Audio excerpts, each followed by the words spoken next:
5 ang patay sa landslide sa General Nakar, Quezon. 5 bahay ang natabunan sa pagguho. Nasa frontline ng balitang yan, si Brian Basa.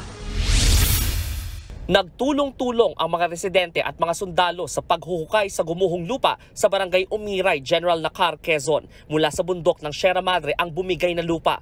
Ayon sa alkalde ng General Nakar, posibleng lumambot ang lupa dahil sa walang patid na pag-ulan. Bali, 5 bahay yun, yung natabunan. Ang konfirmadong patay ngayon ay 5. Ang may pangalan pa lang sa akin dito ay 4. Kinilala ang 4 na nasawi na sina Ramel Binalao, Cheryl de Los Angeles, Jonathan de Los Angeles at Junely Datario. Plano ng Philippine Army na ihatid sa kanilang mga kaanak sa Rizal ang bangkay ng mga biktima.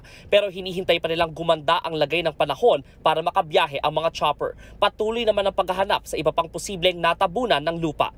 Nagbabalita mula sa Frontline, Brian Basa, News 5. Mga kapatid, Cheryl Cosim po. Iba na ang may alam at may pakialam sa panahon ngayon. Para sa tuloy-tuloy na balitaan sa Frontline, mag-follow at mag-subscribe sa social media pages ng News 5.